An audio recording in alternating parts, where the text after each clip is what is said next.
오늘은 성령 충만한 삶에 대해서 말씀을 나누겠습니다. 우리 인생은 선택의 연속이죠. 오늘 아침에도 여러분들은 선택을 하셨습니다.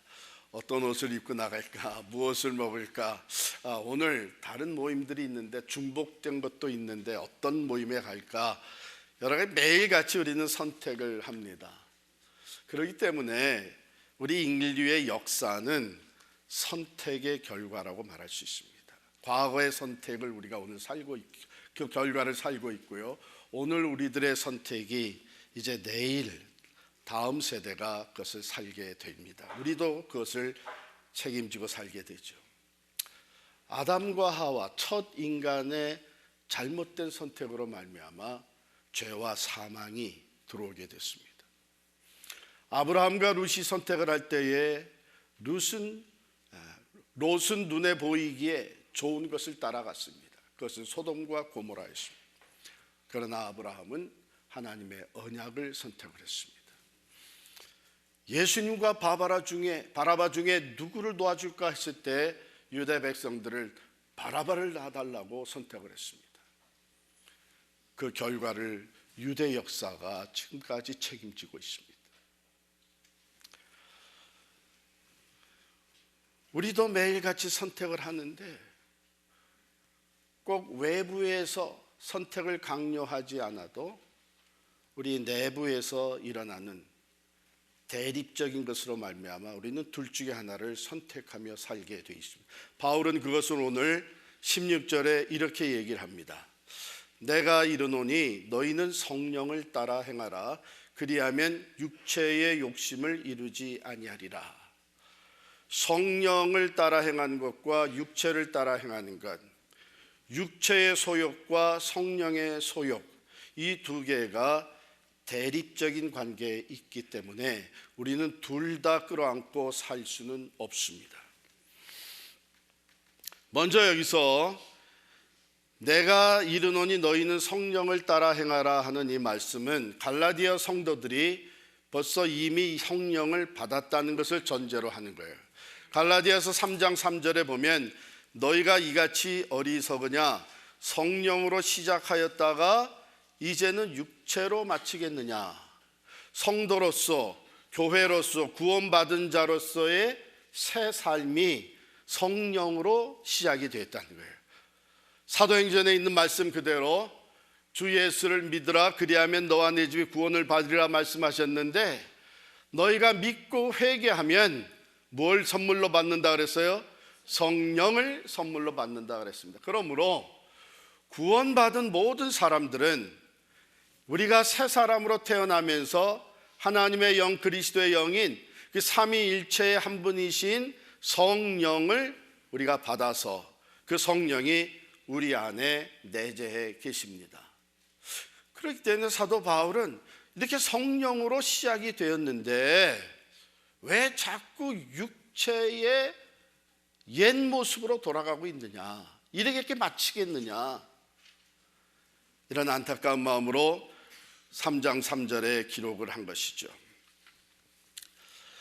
오늘 본문 말씀은 너무나도 분명하게 이 육체의 소욕과 또 그 desire, 소욕, 영어로는 desire, 바라는 것, 원하는 것, the desire of the flesh, 육체가 원하는 것과 the desire of the spirit, Holy Spirit, 성령이 원하시는 것, 이 두 개가 우리 안에 같이 있다는 거예요. 이 원하는 것이 점점 강해지면, 가령 육체가 원하는 것, 그 desire가 강해지면 그것이 욕심이 되는 것이고 그것이 더 나아가서 탐욕이 됩니다. 성경은요, 욕심이 잉태한 즉 뭐예요? 죄를 낳고 죄가 장성한 즉 사망을 낳느니라 그랬습니다. 그 결국을 얘기해 주고 있어요. 그런데 우리 안에는 감사하게도 성령의 소욕, 성령이 계셔서 성령의 디자이어가 또한 움직이고 있는 거예요. 근데 이것이 서로 대립 관계에 있기 때문에 하나가 커지면 다른 것은 작아지게 되고 또 다른 것이 커지게 되면 그것이 또 다른 것을 다스리게 되는 것입니다. 우리 안에 그게 다 있죠. 우리가 그 안에 있어요. 성령의 소욕과 육체의 소욕이 같이 있습니다.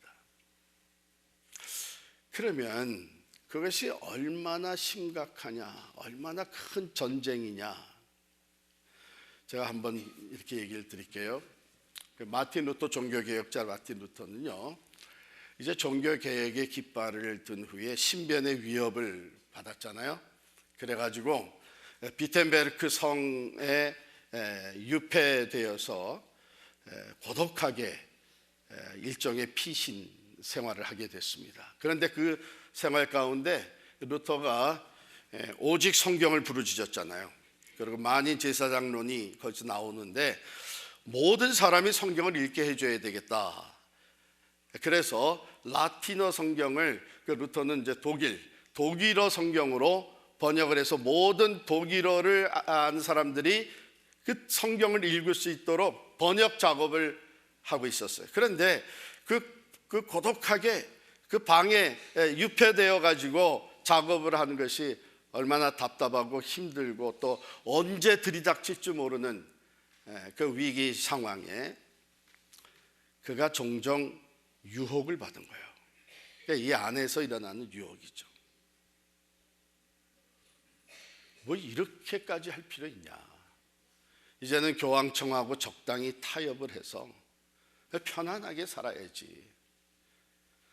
이런 유혹이, 사탄의 유혹이 올 때 그것이 너무 괴롭고 그 싸움이 고통스러워서 자기가 사용하던 잉크병을 벽에다 던집니다.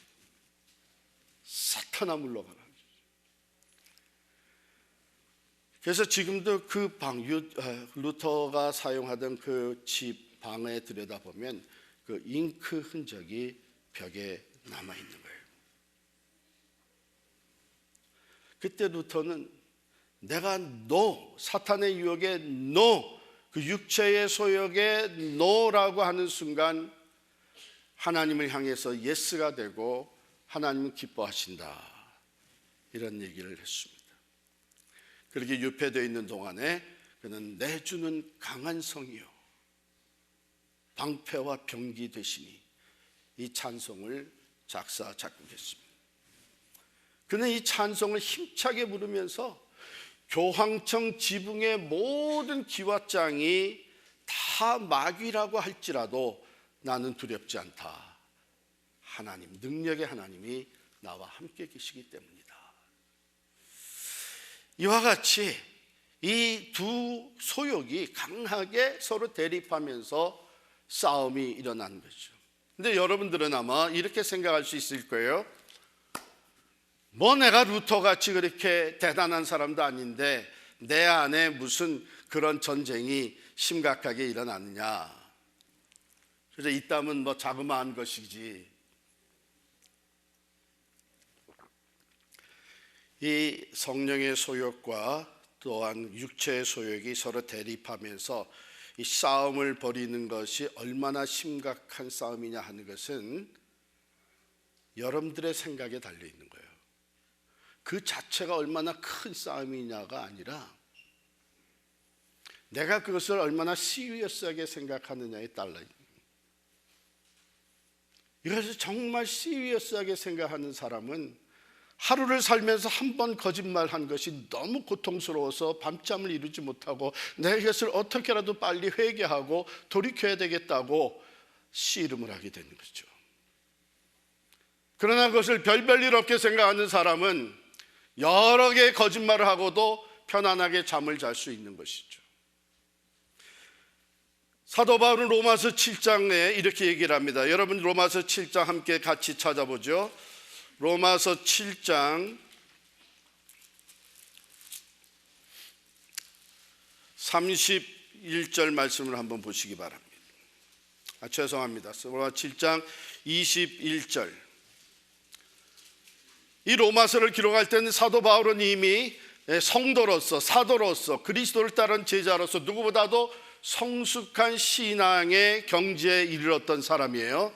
그런데 그가 이렇게 얘기를 합니다. 7장 21절에 보면 그러므로 내가 한 법을 깨달았노니 곧 선을 행하기 원하는 나에게 악이 함께 있는 것이로다. 내 속사람으로는 하나님의 법을 즐거워하되 내 지체 속에서 한 다른 법이 내 마음의 법과 싸워 내 지체 속에 있는 죄의 법으로 나를 사로잡는 것을 보는도다. 이것이 아까 갈라디아에서 표현한 육체의 소욕과 또한 성령의 소욕이 그 두 디자이어가 맞부딪혀서 대립해서 싸우고 있는 거예요. 그런데 때로는 이 죄의 법, 육체의 소욕에 이끌려서 거기에 빠져들어가는 자신을 본다는 거예요. 그래서 24절에 뭐라고 얘기합니까? 오라 나는 곤고한 사람이로다. 이 사망의 몸에서 누가 나를 건져내랴. 이 절규가 나오고 있는데 도대체 바울이 얼마나 큰 죄를 짓고 있기 때문에 이렇게 절규하느냐? 그게 아니에요. 그의 신앙의 성숙이 이것을 말해주는 겁니다.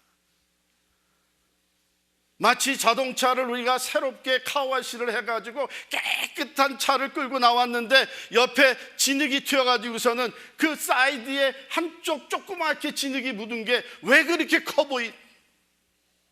마치 차 전체를 더럽힌 것 같은 이 아픔과 그 고통이 따르는 것. 신앙의 성숙을 이루어 갈수록 내 안에서 내가 육체의 소욕을 따라 사는 모습이 너무 고통스러워지는 거예요. 그래서 바울은 오라 나는 곤고한 사람이다. 이 사망의 몸에서 누가 나를 건져낼 수 있겠느냐. 그렇기 때문에 우리 안에서 일어나고 있는 성령의 소욕과 육체의 소욕의 이 치열한 싸움과 그 갈등의 정도는 내가 그것을 어떻게 보고 있느냐에 따라 있는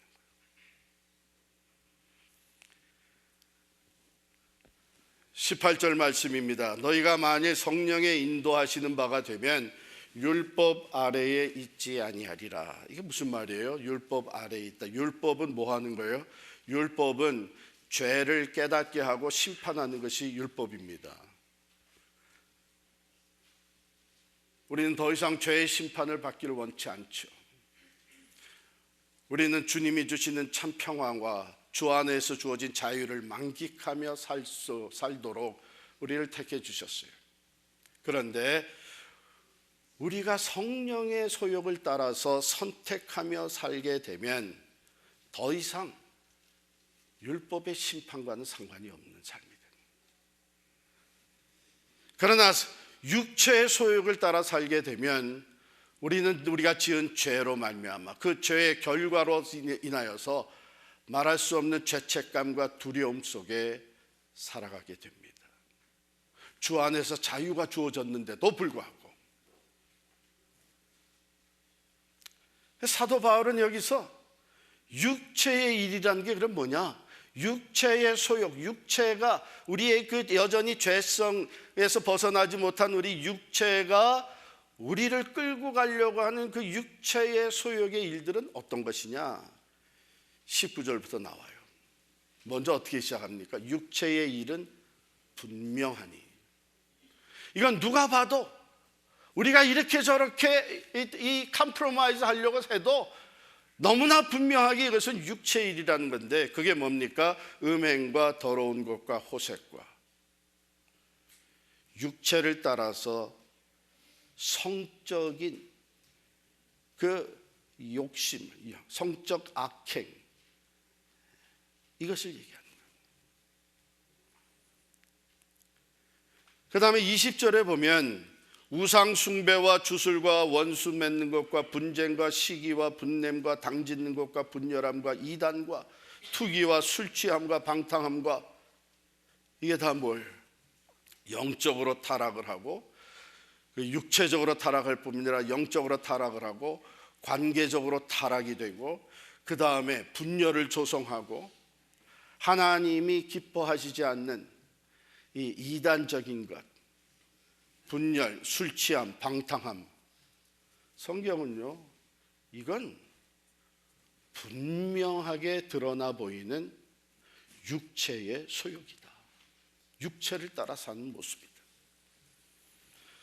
뭐 우리가 이렇게 저렇게 얘기는 할 수 있어요. 요즘 뭐 그렇지 않은 사람이 있느냐, 그렇지 않은 사람이 있느냐 이러면서 우리를 정당화시키고 어떻게 자위를 하려고 할 수 있을지 모르지만 성경은 분명히, 이건 분명히 육체를 따라 죄를 짓는 거예요. 율법의 심판 아래로 우리 자신들이 다시 들어가는 거예요.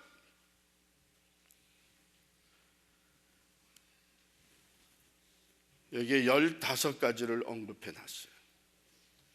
그런데 또 그와 같은 것들이니 하는 거 보니까 그 외에도 육체를 따라 살려고 하는 그 소욕은 더 많이 있다는 것이죠. 이게 우리 일상생활에서 분명하게 보여지는 것이죠. 또 우리 스스로가 내면을 들여다볼 때에 지금 내 안에서 둘이 싸우고 있는데 분명히 그 중에 하나는 육체의 소욕이다. 그리고 또 다른 하나는 성령의 인도하심이다. 그 사이에서 우리가 선택을 하며 살고 있습니다. 그러면 성령의 열매는 뭐냐? 성령의 소욕, 성령이 우리를 인도하는 그 방향, 그래서 우리 안에 만들어 가시는 변화는 성령의 9가지 열매로 나타납니다. 우리 같이 읽겠습니다. 22절, 23절 시작. 오직 성령의 열매는 사랑과 희락과 화평과 오래 참음과 자비와 양선과 충성과 온유와 절제니 이 같은 것을 금지할 법이 없느니라. 이것은 율법으로 금지하거나 판단하거나 심판할 여지가 없는 거예요. 왜? 이것은 그리스도의 인격입니다.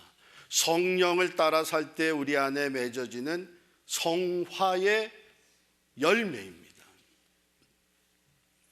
여기 보면 이 열매라고 하는 이 단어, 헬라어가 카르포스인데 이 카르포스라는 단어를 우리가 한번 생각해 볼 필요가 있습니다. 먼저 여러분, 열매가 맺어질 때, 사과 열매, 배 열매 맺어질 때 어느 날 아침에 일어났더니 안 보이던 열매가 뻥 하고 큼지막하게 열리나요? 아니죠. 조그마하게 생겨나서 그것이 점점 큰 열매로 자라갑니다. 이게 성화라고 하는 것은 과정이에요. 프로세스예요.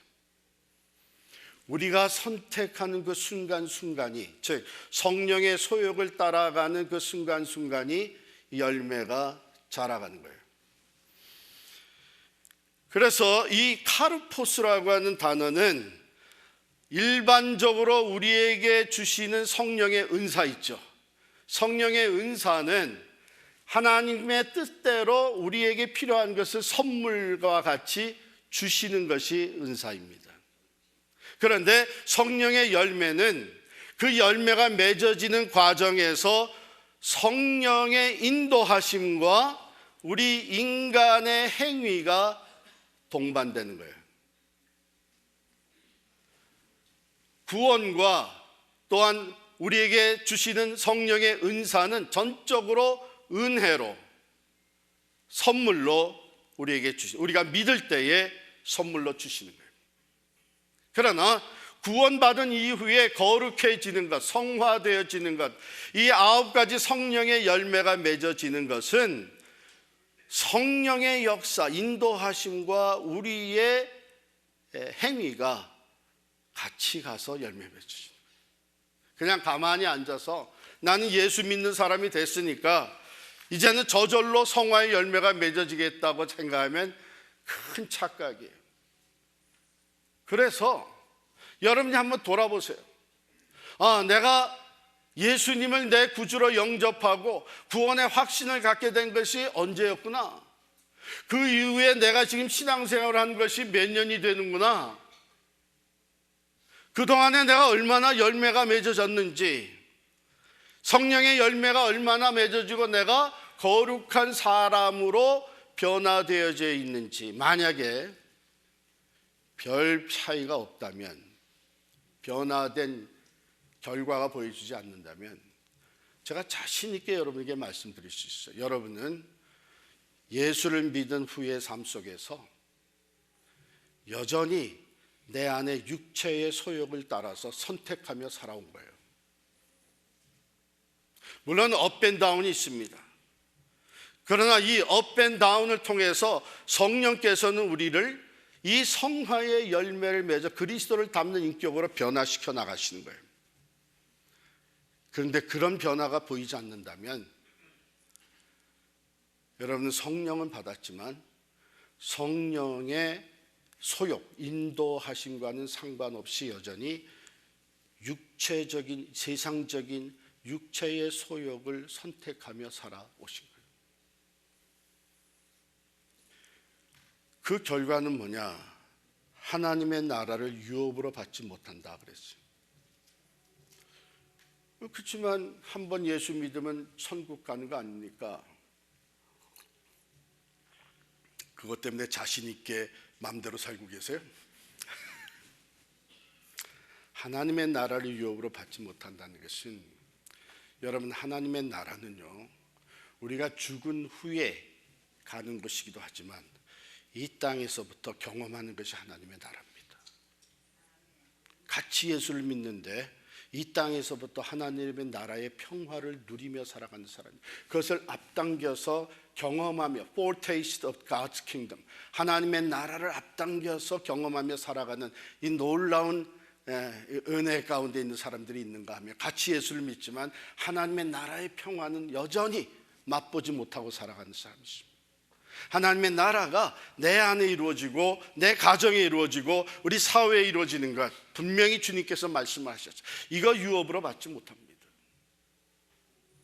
예수를 믿어도 여전히 불안과 두려움과 실망과 고통에서 헤어나지 못하는 거예요.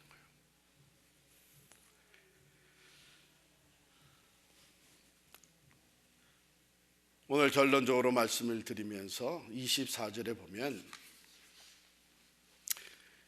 그리스도 예수의 사람들은 육체와 함께 그 정욕과 탐심을 십자가에 못 박았느니라. 예수 그리스도를 믿음으로 새 사람이 태어났다고 하는 것은 바로 육신을 따라 살던 우리들이 이제는 성령을 따라 살 수 있는 사람으로 변화되었다는 것입니다. 그러나 저절로 그게 이루어지는 것은 아닙니다.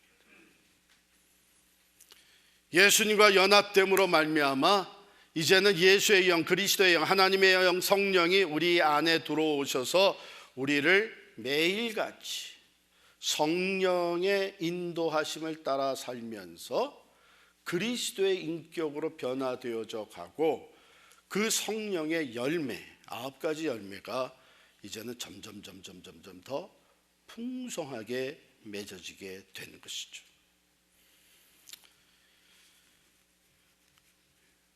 그러므로 마지막에 보면, 만일 우리가 성령으로 살면 또한 성령으로 행할지니 헛된 영광을 구하여 서로 노엽게 하거나 서로 투기하지 말지니라. 헛된 영광, 명예, 이 세상의 명예, 돈, 권력, 이것들을 앞세워 놓고 그것에 우리의 초점을 맞추고 살아가는 것은요, 매일같이 우리 내면에서 육체의 소욕을 선택하게 되는 거예요. 헛된 영광을 내려놓고 영원한 하나님의 영광을 바라보면서 살아가는 사람이 되라고 하는 것이죠. 여기서 제가 잠깐 성령께서 하시는 그 일, 성령께서 하시는 사역을 몇 가지로 말씀을. 먼저는 우리가 구원받게 하십니다. 예수님을 믿어서 하나님의 자녀로 다시 태어나게, born again 되게 하시는 것이 성령께서 하시는 거예요. 우리의 공의는 하나도 없습니다. 우리는 그저 예수를 내 구주로 믿기만 하면 그 믿음과 함께 성령께서 우리로 구원에 이르게 하시고 하나님을 아버지라고 부르게 하십니다. 그 믿음 자체가 성령을 통해서 우리에게 오는 거예요. 그 다음에 성령은요, 이제 믿는 사람들이 하나님의 일을 할 수 있도록 도와주십니다. 그래서 성령의 은사를 주시고 그 다음에 능력을 주십니다. 그래서 하나님의 일을 할 수 있도록 힘과 능력을 도우시는 분이십니다. 그 다음에 이제 성령 충만을 통해서 오늘 이야기대로 우리 안에 거룩한 그리스도의 형상이 만들어지게 하십니다. 성화를 이루어 가시는 거예요. 여기 충만이라는 단어는 뭐냐? 성령 충만 받자, 성령 충만한 삶, 성령 충만으로 나아가자, 뭐 이런 얘기 우리가 많이 하는데, 이 충만이라는 단어는 우리가 성령의 완전한 지배를 받을 때에, 성령이 내 생각과 내 마음과 내 삶을 온전히 지배하는 그 상태에 들어가는 것을 충만이라고 합니다. 충만이라고 해요. 그래서 우리가 온전히 성령의 인도하심을 따라서 선택하고, 그리고 하나님이 기뻐하시는 삶을 살아내는 것이 성령 충만을 통해서 우리에게 주어지는 거예요. 여러분, 이 성령 충만을 어디 가서 내가 확 받는다 이렇게 생각하지 마세요. 또 그렇게 얘기하는 사람이 와서 성령 충만 받으세요, 그런 사람도 있어요. 우리가 예배나 집회나 부흥회에 나가서 성령 충만을 받는 것이 아니라 성령 충만한 삶의 또 한 번의 시작을 하는 거예요. 왜?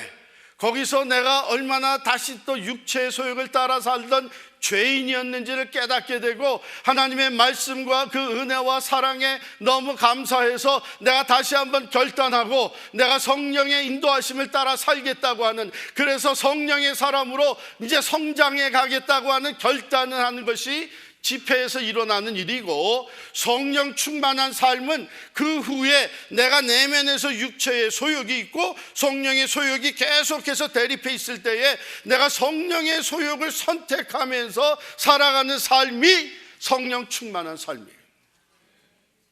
그런데 우리는 착각해서 집회 가서 은혜 많이 받으면 이제 성령 충만한 사람이 됐다고 생각을 해요. 그건 아니에요. 거기서 성령 충만을 다시금 뜨겁게 사모하는 마음이 생기는 거예요. 그래서 여러분, 집회를 떠날 때 어떤 마음을 가지고 떠납니까? 이제는 내가 정말 이제 지금까지 하던 거 끊어버려야 되겠다. 내가 이제 그 길에서 돌아서야 되겠다. 이제는 내가 오직 주님의 말씀대로 살아야 되겠다. 내가 정말 그리스도인답게, 내가 정 목사답게, 장로답게 이제는 성숙한 그리스도의 제자로 이제는 매일같이 주님을 따라가겠다, 이런 결단을 하고 나오고, 그 다음에 성령 충만한 삶은 매일 내 삶 속에서 육체의 소욕과 성령의 소욕이 계속해서 대립할 때마다 성령의 소욕을 선택하고 따라가는 이 과정이 성령 충만으로 들어가는 삶이에요. 너무나 많은 사람들이 이 성령 충만을 그저 집회에서 다 받은 것 같이 생각해요. 근데 그 다음에 어떻게 됐나요? 아니죠.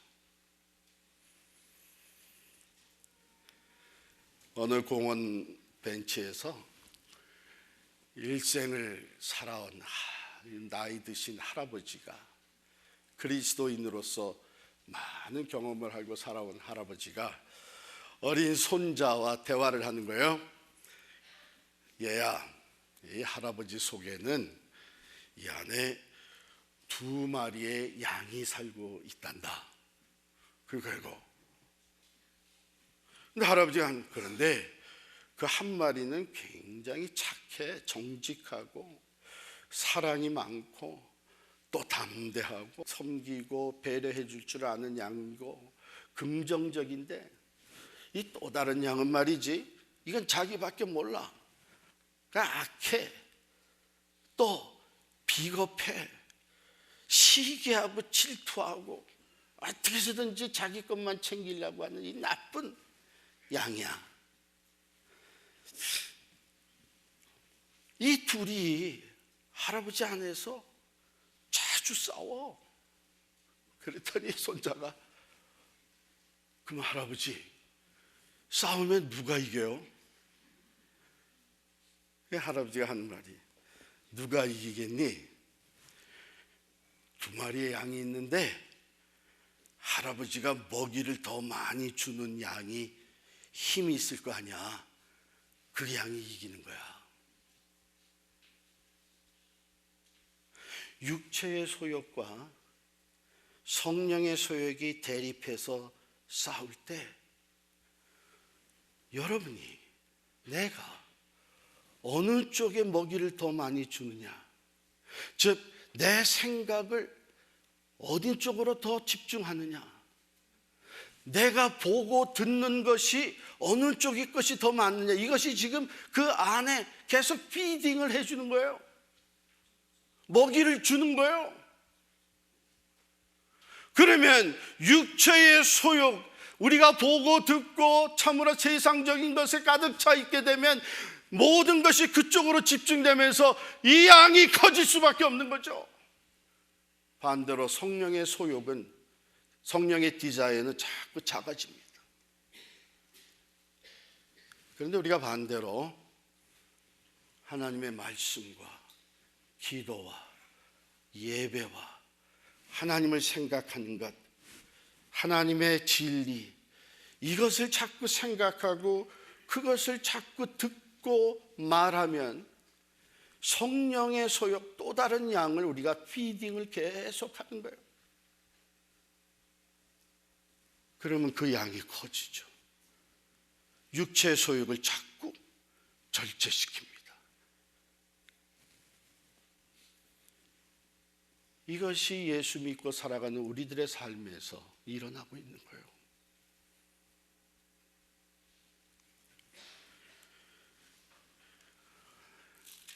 그러면 사도 바울은 에베소서에서 이렇게 얘기를 합니다. 에베소서 5장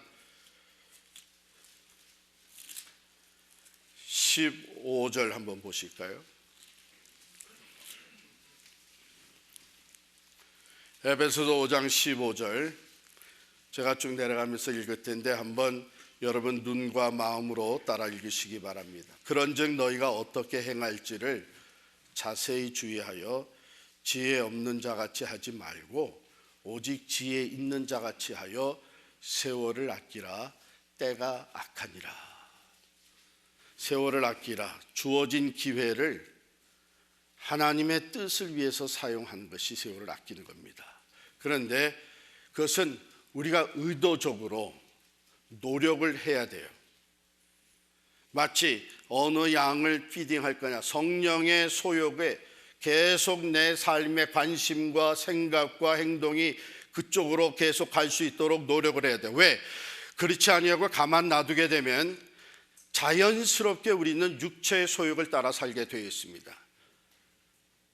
두 가지 이유인데, 하나는 우리는 여전히 구원받지 못한 육체, 죄성을 가진 육체를 가지고 살고 있고, 두 번째로는 때가 악하니라, 세상이 악해요. 그래서 우리가 의도적으로 말씀과 기도와 예배와 하나님을 생각하며 하나님과 함께 만나는 이런 여기에 노력을 하지 않으면 우리가 보고 듣고 말하는 모든 것은 세상이 가져다 주는 것이에요. 그 모든 것은 내 안에 들어와서 육체의 소욕을 계속 피딩을 합니다. 마치 가솔린을 그쪽으로 보내는 거예요.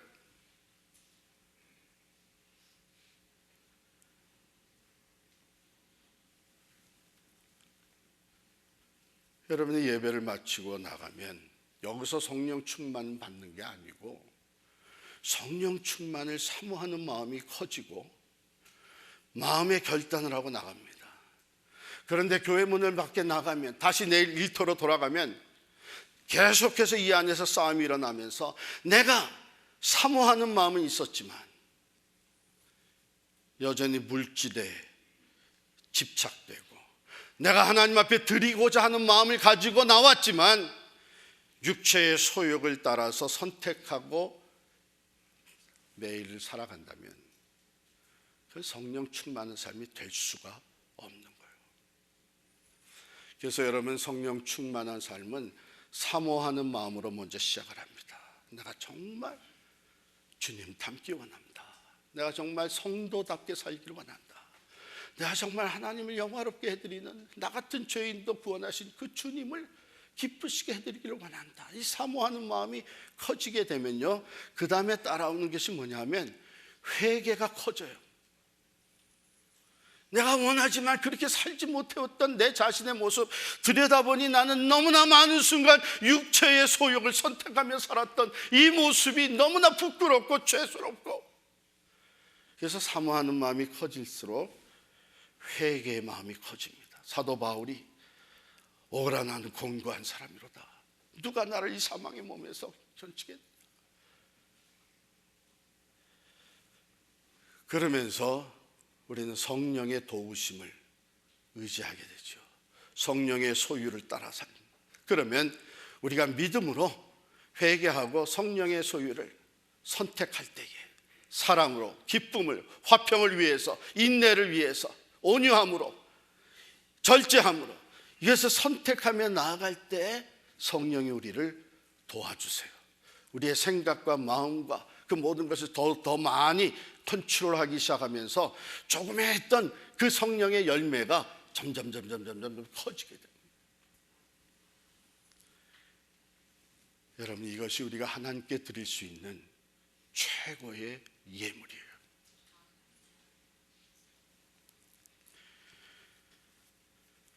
저는 정말 우리가 성령 충만한 삶을 살기를 원합니다. 그것이 하나님이 원하시는 겁니다. 그것이 하나님이 받으시기 가장 원하시고 기뻐하시는 예물이 되는 겁니다.